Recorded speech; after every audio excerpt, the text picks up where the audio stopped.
Saludos, muchas bendiciones. Gracias por seguir la Iglesia de Texas 1 en Humacao. Espero que disfruten el mensaje del día de hoy. No beberé más de este fruto de la vid hasta aquel día en que lo beba nuevo con vosotros en el reino de mi Padre.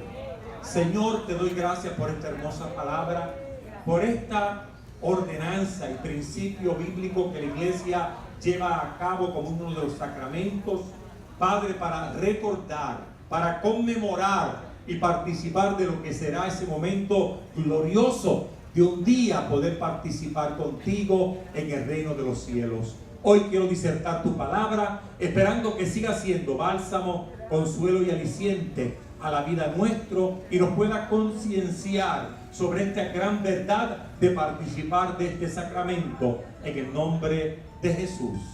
Amén. Amén. Pueden tomar asiento, muy queridos hermanos todos. Hoy quiero proponerme compartir con ustedes la enseñanza que encontramos en los pasajes antes leídos.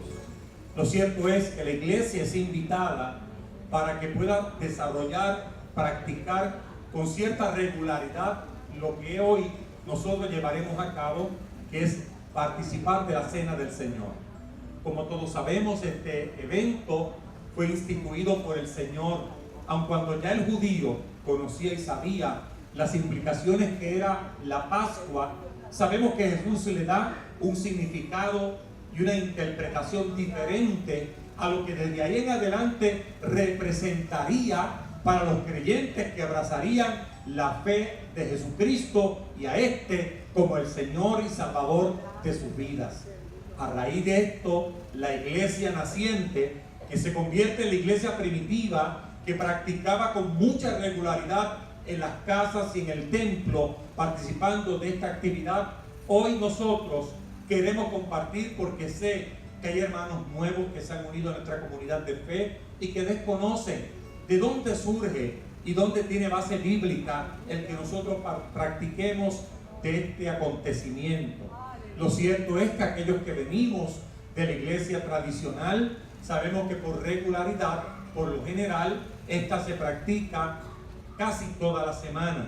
Nosotros, buscando el que ésta no pierda su razón de ser y buscando ese espacio tan necesario de aquellos que participamos del mismo, podamos evaluarnos y analizar cómo está nuestra vida delante del Señor.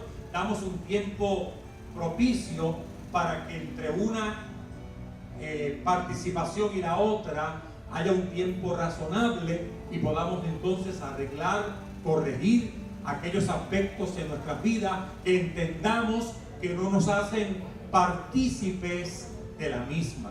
Por eso es el propio apóstol Pablo en que tiene que en momentos dados exhortar a la iglesia de Corintios a que observaran y evaluaran cómo estaban participando de la cena del Señor, ya que él entendía que en un momento dado esta se había corrompido y habían perdido el norte, habían perdido el identificarse como era la forma correcta que el Señor esperaba y quería que se desarrollara o se llevara a cabo.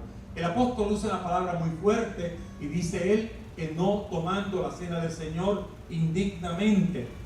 Los teólogos entienden que eran algunas prácticas incorrectas que practicaban o llevaban a cabo, aun cuando eran miembros de la iglesia, no tenían los escrúpulos para abstenerse y no les importaba el poderla tomar. Pablo entonces tiene que censurar esta práctica y llevarlos a concienciar sobre el momento de participar de la misma. Debe ser un acto de reverencia, un acto de evaluarnos, de introspección, cómo está nuestra vida con el Señor y así sentirnos aptos para participar de la misma.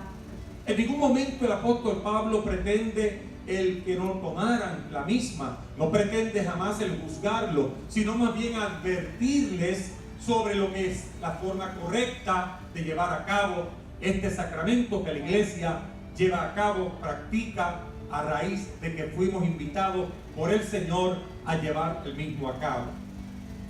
El lugar donde se instituyó este sacramento es importante, La tradición dice que fue en el aposento alto, en casa de Juan Marcos, en casa de su madre.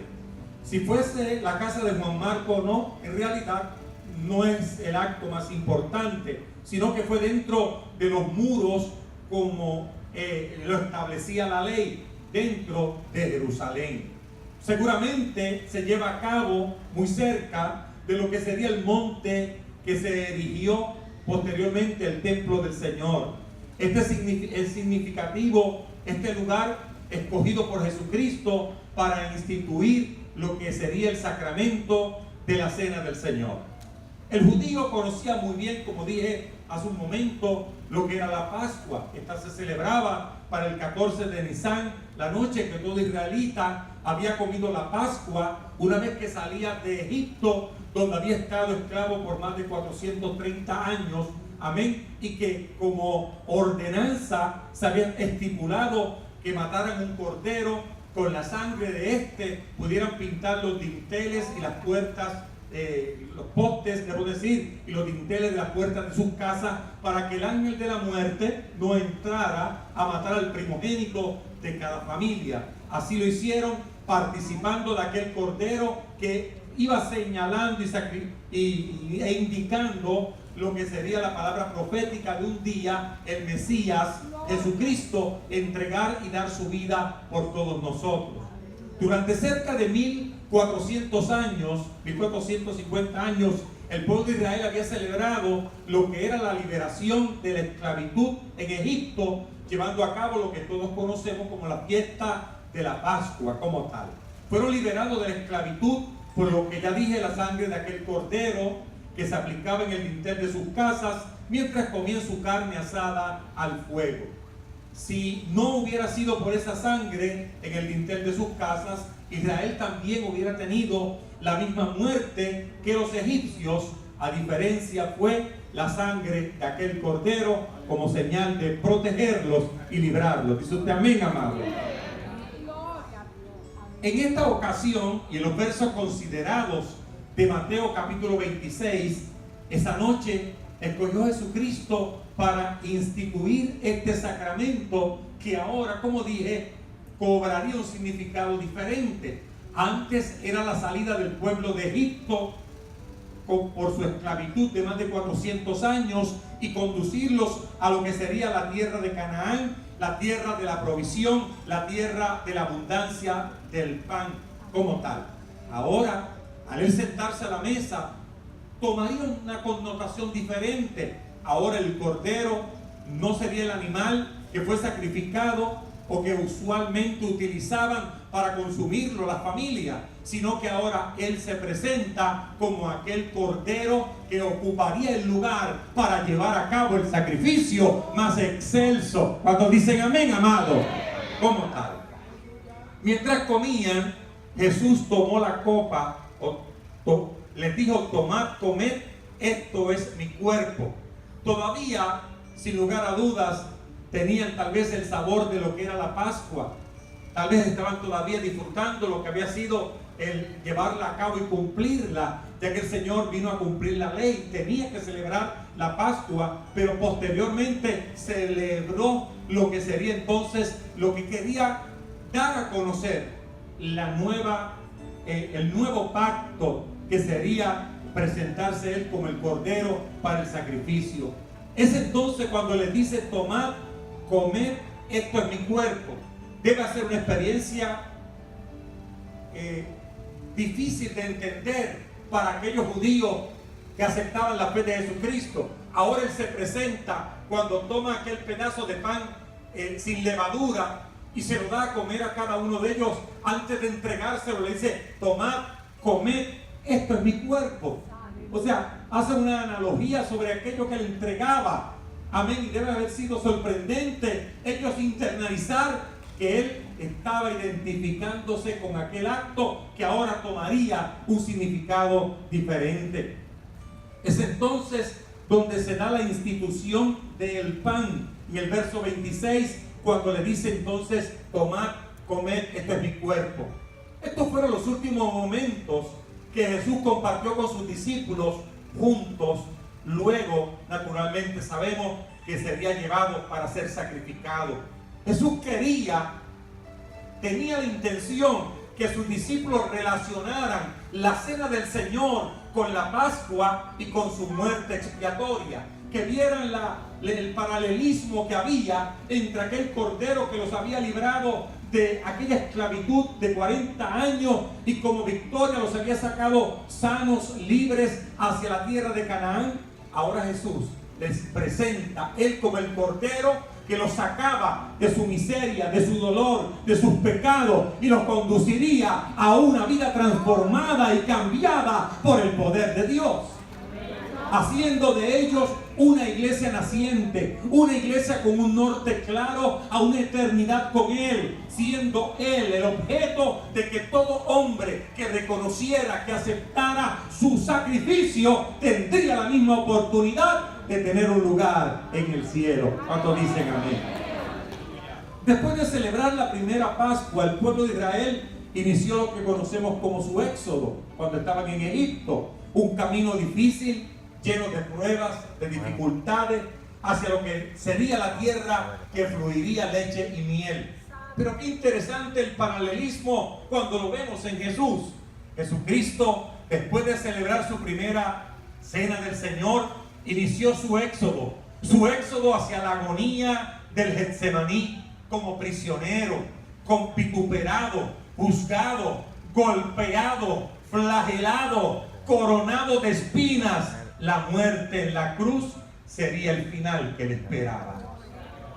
Qué paralelismo tan extraordinario entre los que salen de Egipto y aquel Jesús que se encaminaba hacia el Gólgota. Por eso, esta muerte en el Calvario no fue un accidente ni una victoria de los enemigos de Jesucristo. Por el contrario, fue una muerte voluntaria para cumplir el plan de Dios para nuestra salvación. Porque sin derramamiento de sangre no hay remisión de pecado. Y Él tomó el lugar que nosotros debíamos haber tomado. ¿Dice usted amén conmigo, amado? Alguien diría, el poeta, el escritor sagrado Juan, a su máxima expresión diría que sería amor en su máxima expresión. Dice amén, amado. El pan que usó Jesús era sin levadura. Era por lo general el pan que normalmente se usaba para celebrar la Pascua. En el ritual de la Pascua judía, mire qué interesante lo que encontré. En el momento de partir el pan, el rabí, que era el maestro, el que dirigía el participar de la Pascua junto a sus discípulos y aquellos que le acompañaban, el rabí decía estas palabras: este es el pan de aflicción que nuestros padres comieron cuando salieron de Egipto. Por lo general era la introducción que hacía cuando iban a participar de la Pascua, recordándoles de dónde habían salido. ¿Sabe qué? Jesús me recuerda de dónde yo salí. Salí del mundo, aun cuando todavía estoy en el mundo, pero para transformarme y cambiarme a una esperanza de gloria mayor. Jesús me recuerda lo que Él hizo por mí, no lo que yo hice por Él. Oiga, me hubiera sacado un amén. Su sacrificio me recuerda que lo dio todo, aparentemente a cambio de nada, pero lo dio por una humanidad que creería en Él y reconocería su sacrificio a una vida eterna. Jesús me recuerda que su sacrificio valió la pena. Fue profetizado por el profeta, y valga la redundancia, y su cumplimiento se hizo presente en los días que vimos que se manifestó y lo llevó a cabo y lo ejecutó. El pan que Jesús usó, como dije, era sin levadura. Jesucristo hace algo totalmente diferente. El rabí decía: este es el pan de aflicción que nuestros padres comieron cuando salieron de Egipto. Jesús ahora nos dice lo siguiente: partió el pan y dijo: esto es mi cuerpo, concienciándolos del cambio que se efectuaba sobre la vieja Pascua y la nueva Pascua que era Jesús. Amén.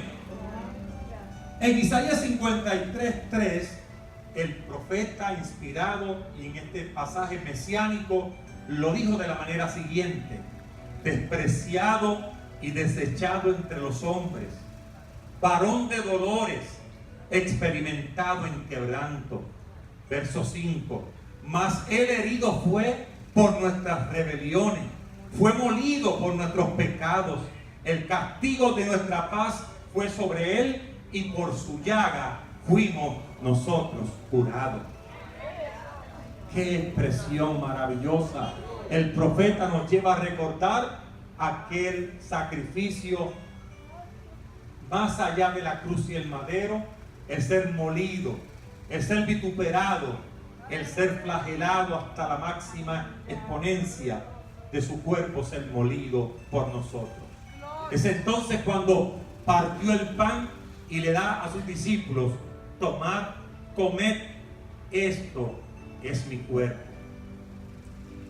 Ha habido malas interpretaciones referente a este concepto que Jesús establece, y es lo que algunos han querido establecer como la transubstanciación, que es el acto donde se cree y enseña que una vez que participamos de la cena nos estamos comiendo a Jesús y nos estamos bebiendo su sangre.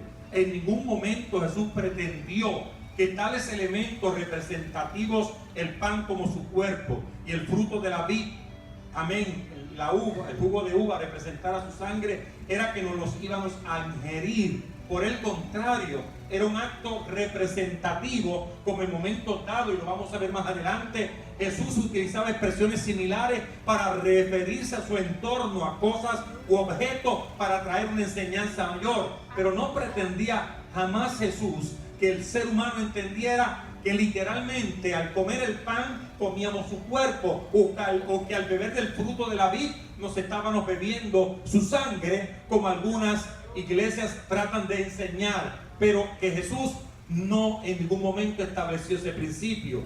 Les estaba diciendo que el pan se convirtió por arte de magia en su cuerpo. No, les está diciendo que el pan representa, y algo que representa es algo que representa. Es una comparación. O sea, cuando usted le dice al nene, a su padre: oye, se parece a, ¿verdad? No es que es el mismo, pero que tiene unos rasgos que lo llevan a identificarse. Pues de igual forma les está diciendo que el pan representa el cuerpo del Señor, que por vosotros es entregado. Esto es lo que sucederá en pocas horas, cuando yo iré al Gólgota y entregaré mi vida por ustedes. Las palabras "esto es mi cuerpo" en realidad no podemos verlas como algunos enseñan de forma literal, sino de forma simbólica. Representan a, pero no son como tal. Cuando el rabí decía: este es el pan de aflicción que vuestros padres comieron cuando salieron de Egipto, nadie entendía, ni el rabí, decir que de repente el pan se transformaba en el pan que se usó en Egipto, o que usó Moisés 1450 años. No, sino que el pan actual representaba lo que había sido el tiempo de los ancestrales y recordar el evento por el cual habían pasado. Era pan de amargura, era pan de aflicción, pero seguía siendo el pan sabroso. No, el pan no tomaba otra forma, sino que seguía siendo pan, sino lo que este representaba. Jesucristo enfatiza dos cosas importantes acerca del pan. Número uno, que representa su cuerpo, y número dos, representa un acto como tal de fe.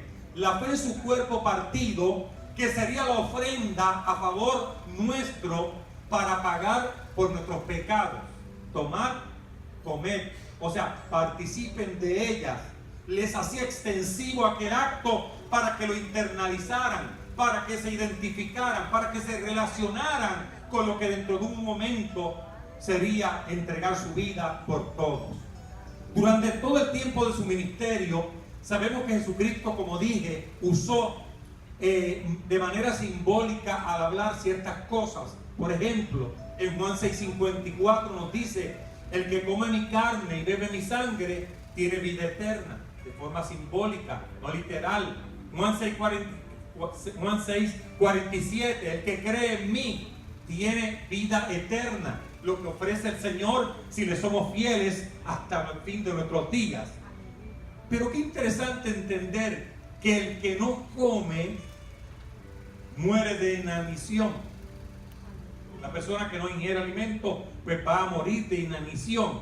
El que no cree en Jesús, por lo consiguiente, no tiene vida eterna. Por lo tanto, tiene muerte espiritual por sus pecados y sus delitos. O sea que al yo aceptar a Jesucristo, estoy participando de lo que representa el pan. El pan alimenta, nutre a una persona. De igual manera, al yo reconocer a Jesús, me estoy alimentando de Él. Él me ofrece vida eterna. Amén. Porque es a través de Jesús, es el medio donde el hombre logra tener acceso a Dios. Es el mediador entre Dios y los hombres. No hay otro mediador, no hay otro puente si no es Jesucristo. Por lo tanto, a través de yo reconocer a Jesucristo, recibirle como mi Salvador, aceptarle como el Señor de mi vida, Él me asegura una vida eterna con Él. Dice usted amén conmigo. Jesucristo dijo, o cuando Jesucristo dijo a los discípulos: tomad, comed, este mi cuerpo, como ya dijimos, no era de forma literal. Él estaba frente a ellos, entonces no ocurrió ninguna transformación, sino una representación de lo que Él quería dar a conocer. Jesucristo, además de tomar el pan, tomó la copa y dijo: esta copa es mi sangre. Qué interesante, que yo nunca había visto esto. Él no dijo: este vino es mi sangre. Habían visto ese principio, habíamos leído tantas veces, y hoy cuando lo observaba, o en estos días, dije: pero qué gran verdad. Esta copa representa mi sangre, pero la copa es el instrumento, el líquido está dentro de ella. ¿Me siguen, amados? Qué interesante. Esta copa es mi sangre, no este vino es mi sangre. Si estas cosas se deben tomar literalmente, entonces la que transformó en la sangre del Señor no fue el vino, sino la que, la copa. Eso es matemática simple, porque es a quien hace referencia, es a la copa. Pero también Jesús acostumbraba frecuentemente a hablar en forma simbólica para dar a conocer verdades profundas y que la gente conociera de su entorno o del momento donde éstas se llevaban a cabo. Por ejemplo, en Juan 2:19 dijo: destruid este templo y lo levantaré en 3 días, indicando su poder y autoridad para hacer nuevas todas las cosas. En Juan 6:51 dijo: yo soy el pan de vida que descendió del cielo, haciendo referencia a Él y de dónde vino. En Juan 10:9: yo soy la puerta, el que por mí entrare será ¿qué? Salvo. O sea, Jesús se presenta simbólicamente como pan, se presenta como una puerta y tantas otras representaciones. Por todo esto sabemos que Jesucristo nunca tuvo jamás como propósito la transformación de los elementos en su cuerpo y en su sangre. Y esto debe estar claro. Usted hoy, dentro de un rato, no se va a comer a Jesús, ni se va a beber a Jesús. Esto representa el acto de recordación, el acto de un momento maravilloso que dio paso a una esperanza de gloria de un día tomarla con Él, como dice el escritor sagrado, en el reino de los cielos. Amén, amados. Las únicas representaciones de Jesucristo que tenemos permitido hacer son los sacramentos. Son las únicas fotografías o imágenes que Dios nos permite usar para acordarnos de Él y lo que hizo y lo que llevó a cabo como tal. Ahora bien, cuando vemos los versos del 27 al 28, lo primero fue la institución del pan. Los versos del 27 al 28 ahora es la institución de lo que conocemos como la copa. Tomando la copa, habiendo dado gracias, les dio diciendo: bebed de ellas todos, porque esto es mi sangre del nuevo pacto, que por muchos es derramada para remisión de los pecados. La Pascua representaba un pacto que los judíos llevaban a cabo y que desarrollaban por más de 1450 años. Ahora Jesucristo, en el Nuevo Testamento, al finalizar lo que sería el periodo de la ley, ahora contemplaría lo que sería la dispensación de la gracia. Y esa es la gracia donde contempla el establecimiento del nuevo pacto y que tendría como elementos su cuerpo y su sangre derramada, su cuerpo entregado, su sangre derramada para remisión de pecados del hombre. Dice amén.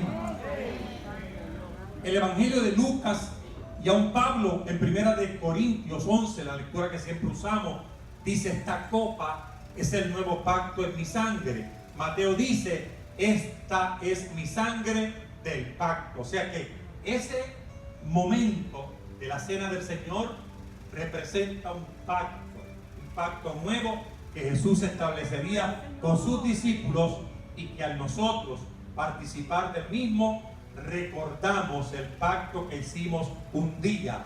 ¿Cuál pacto?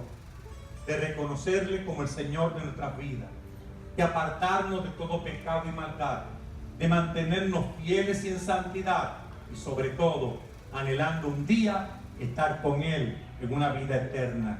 Amén. Por lo tanto, podemos ver y entender que al decir Jesucristo en la cena que estableció un nuevo pacto, es como recordar lo que se había establecido en Éxodo capítulo 24 y verso 8. Entonces Moisés tomó la sangre, roció sobre el pueblo y dijo: he aquí la sangre del pacto que Jehová ha hecho con vosotros. Tipificaba lo mismo. Moisés la derrama sobre el pueblo para indicar que un pacto nuevo hacía Dios con el pueblo. Ahora nosotros, al participar y Jesús decirlo, hay un nuevo pacto entre nosotros, los creyentes, y la vida eterna y su sacrificio por nosotros en la cruz del Calvario. Ahora bien, ¿cuál era ese pacto?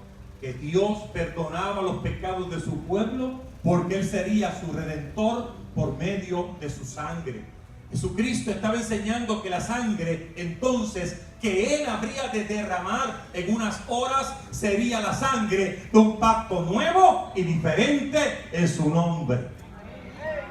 En Hebreos se nos informa que la sangre de los toros y de los machos cabríos, amén, no perdonan, no perdonaron y nunca perdonarán los pecados, sino mi sangre en el nuevo pacto.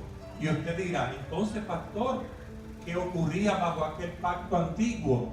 Cubría los pecados, los borraba, o sea, los mantenía ocultos de la vista de Dios.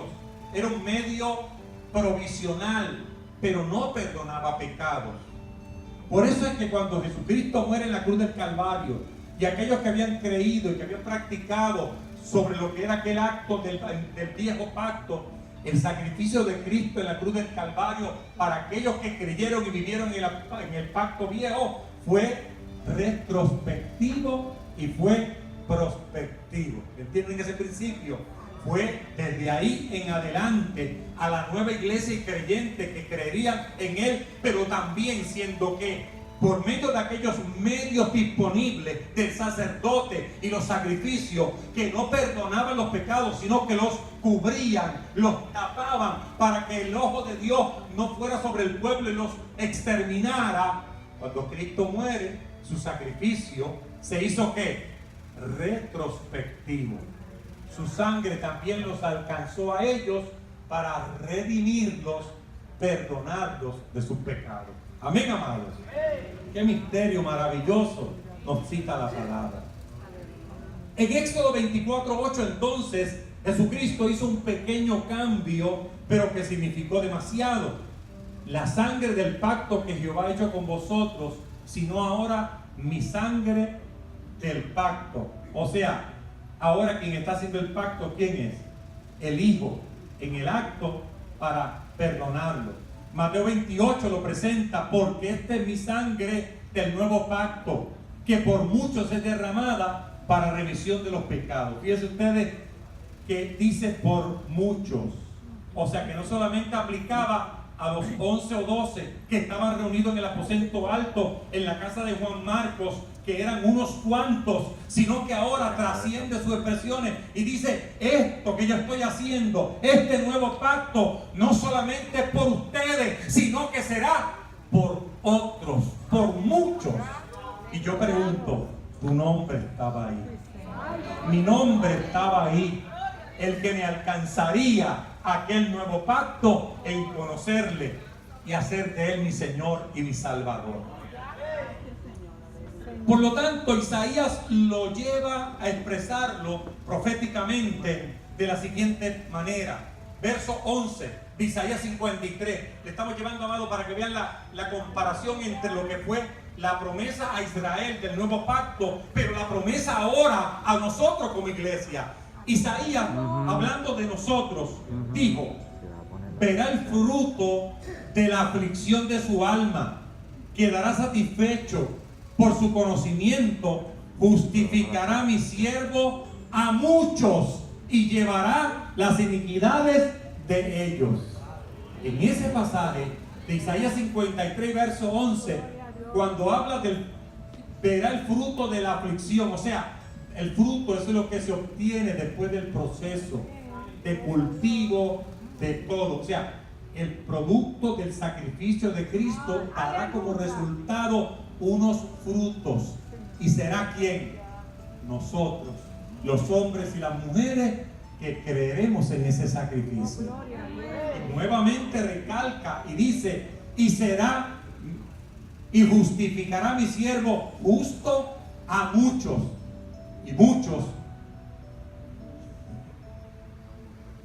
son muchos.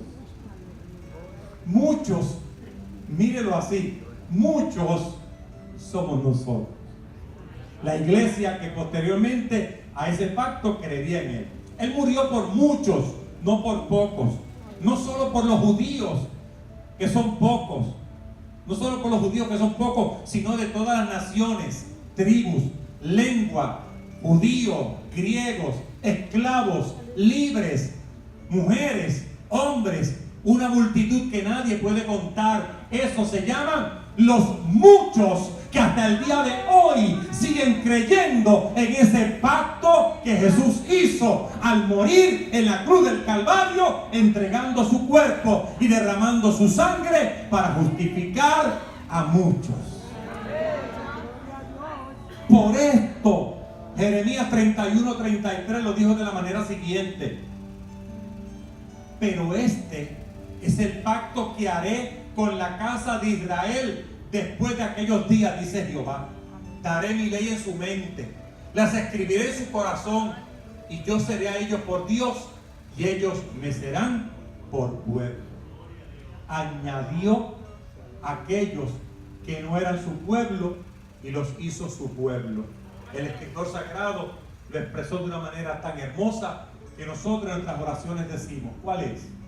A los suyos vino y los suyos no le recibieron, pero a todos los que le recibieron le dio la potestad de ser hechos ¿qué? Hijos de Dios.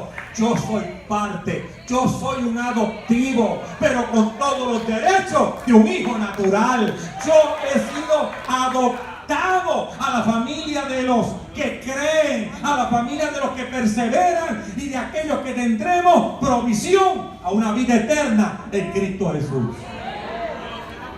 No soy judío, pero heredo igual que ellos. No soy hebreo, pero tengo la bendición a una eternidad como ellos también. Jesús no es un Dios que excluye, Él es un Dios inclusivo que añade a hombres y mujeres en esta bendita gracia, en este pacto maravilloso. El pacto con los judíos era exclusivo para ellos. El nuevo pacto es inclusivo para todos y cada uno de los que le reconozcan y le acepten y quieran un cambio verdadero y una transformación genuina y una esperanza de gloria en Cristo Jesús. ¿Lo cree usted, amado? ¿La tiene usted, iglesia? Oh, qué maravilloso. Esto está para seguirlo, amado. Yo estoy cautivado por esta palabra, porque yo quiero que usted entienda de lo que participa. Me preocupa, y esta es una de las razones de haber traído este mensaje en la mañana de hoy, que creamos que es un acto más, que creamos que es porque debe de estar en el calendario de actividades tantas veces al año. Este es un acto que hay que tomarlo recordando lo que significa, pero recordando, amados, lo que un día será. Participar de Él si yo le soy fiel hasta el final de mis días, si yo me guardo para Él y si mi vida es lo que Dios espera, que yo viva una vida santa y agradable delante de Él. No es un acto para participarlo y luego simplemente recordarlo hasta los próximos 3 meses que volvamos a llevarlo a cabo. Que sea un acto donde participes con Él, sepas que tienes el honor, el privilegio, la distinción de que el Señor te ha añadido a la mesa del Señor. Te ha dado el privilegio de que puedas formar parte de aquellos que estábamos excluidos, de aquellos que no teníamos participación, pero que por el nuevo pacto nos dijo: tú también eres mi iglesia. Culmino en palabras finales para no serle gravoso. Jesucristo entonces estaba enseñándole a sus discípulos que estaban perdonados de sus pecados por la sangre del pacto que en unas horas derramaría, y es entonces donde les ordena: beban todos de ella, para creer en lo que sería la remisión de sus pecados por su sangre. Hablamos del pan, hablamos de la copa. Nuestro mensaje se quedaría corto si no habláramos que dentro de estos versos encierra una maravillosa promesa. Jesús le dice lo que significaba el pan, lo que significaba el fruto de la vid, pero también en los versos utiliza lo siguiente: y os digo que desde ahora no beberé más de este fruto de la vid hasta aquel día en que lo beba nuevo con vosotros en el reino de mi Padre. Les hizo una promesa. Esto no termina aquí. Esto es el inicio de una iglesia naciente, de una iglesia poderosa, de una iglesia ungida, de una iglesia que ha de creer en mí por lo que ustedes han de hacer, por lo que ustedes han de hablar, como ustedes han de conducir. La gente no creerá solamente por mí ahora, sino que ustedes serán el reflejo de lo que yo he sido en vosotros. Ustedes serán la razón de yo ser, de lo que he vivido, pero sobre todo del sacrificio que voy a realizar. Ahora les da la esperanza gloriosa de una promesa. Esto no se ha de quedar aquí. Esto no termina aquí. Hay algo más. Permítame, amados, denme unos minutos pentecostales. Esta es una promesa para fortalecer nuestra fe de que vamos a estar en el cielo con Jesucristo. Y sobre todo, aquellos que dicen que cuando alguien muere se queda y que el alma por ahí le vente y que hay que sacarlo de aquí para llevarlo allá y hay que buscar a mamá Juana y hacerle tantas cosas. Eso no lo dice la Biblia. Jesús habla que cuando un hombre y una mujer muere, tiene un lugar ya separado. Y es en vida donde nos ganamos el cielo, y es en vida donde obtenemos el otro lugar. O sea, la elección no es de Dios, la elección es nuestra. La decisión la tomamos nosotros. ¿Dónde vamos a pasar una eternidad si aceptamos este nuevo pacto establecido por Jesús y su sangre en la cruz del Calvario? Perdónenme, hermano, la gente se pierde porque estamos al aire, ¿verdad? Porque le place. Sí, eso que usted pensó era lo que quería decir.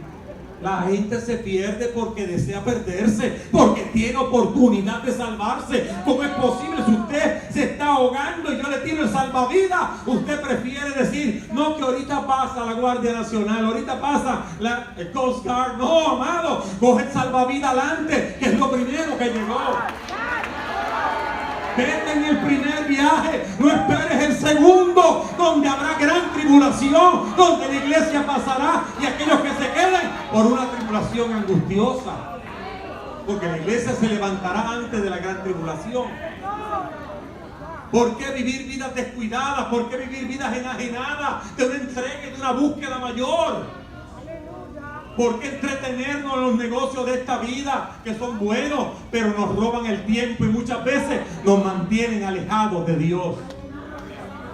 Hay que volver a las cosas que tienen razón de ser y no aquellas superficiales, vanas, huecas y vacías que nos mantienen en una expectativa de nada, sin dirigirnos a ningún lugar. Óigame, como la película aquella, Perdidos. Bueno, era de mi época, muchos de ustedes no. Perdidos en el espacio. Los de mi época lo saben. Hay gente, amado, que viven perdidos en el espacio. Pero nosotros no vivimos perdidos en el espacio. Sabemos que pasaremos una eternidad con el Señor y Él nos promete participar de este sacramento maravilloso. Jesucristo recordó esta promesa a los discípulos porque sabía que los siguientes 3 días sería la más grande tribulación para ellos. Los quería prepararlos y dejarlos bien cimentados. Iban a perder toda esperanza porque aquello sacudiría su cimiento de lo que habían visto durante 3 años y medio. La próxima vez que estemos sentados cara a cara, celebrando la comunión, será cuando ustedes hayan visto que la redención que yo les compré en la cruz es una realidad en gloria. Óigame, como que eso era lo que el Señor quería decirle, porque le dice, ¿sabe qué? Yo voy a volverlos a ver ustedes y vamos a participar de este evento, pero va a ser allá arriba en el reino. ¿Cuántos damos gloria? Promesa de Dios. Esto nos lleva a recordar, que aquellos que están aquí saben de historia, de un famoso general de los Estados Unidos llamado Douglas MacArthur, que cuando les obligaron, ¿verdad?, a abandonar las Islas Filipinas, Douglas MacArthur utilizó las expresiones volveré, ¿verdad?, que las usamos mucho, volveré pronto. Y a los soldados que regresaban derrotados, Douglas MacArthur les decía, volveré pronto. Pero ¿qué ocurrió 2 años después? Todos sabemos que está ahí la historia que lo dice, con un ejército poderoso, se cumplió y dijo, ya he regresado. Parece que el Señor Jesucristo nos hace esta promesa: no me sentaré en la mesa con ustedes hasta que lo hagamos en el reino de mi Padre. Y celebraremos ¿dónde? En la boda del Cordero. Esta promesa hecha para los apóstoles hoy es para nosotros también una gran verdad. El Señor sabía perfectamente que todos sus discípulos lo abandonarían, lo negarían, lo entregarían, volverían a vivir su antiguo modo de vida. Por eso la promesa, me sentaré con ustedes en esta mesa otra vez en el reino de mi Padre, es maravillosa. Jesús nos conoce perfectamente, conoce lo bueno y lo malo que hay en nosotros. Aún así promete que celebraremos juntos la boda del Cordero. Termino diciéndote, esto es posible por el poder de la sangre de Jesucristo, que nos limpia de todo pecado y de toda maldad, y el pacto de Dios es este: no me acordaré más de vuestros pecados. Cuando estemos celebrando la cena del Señor en el cielo, Jesucristo va a levantar la copa del nuevo pacto, nos va a ver a todos nosotros y nos va a decir: misión cumplida, lo lograste, iglesia, perseveraste, valió la pena, con tus lágrimas, con tus luchas, con tus congojas, con tus ay bendito, llegaste al cielo, lograste llegar a donde el Señor había dicho que tendría un lugar para ti. Estemos de pie, amados, en esta hora. Demos gloria al Señor. Pastor Vicente, invítenos en esta hora. Gracias por ver el mensaje del día de hoy. Espero que haya sido de mucha bendición para ustedes.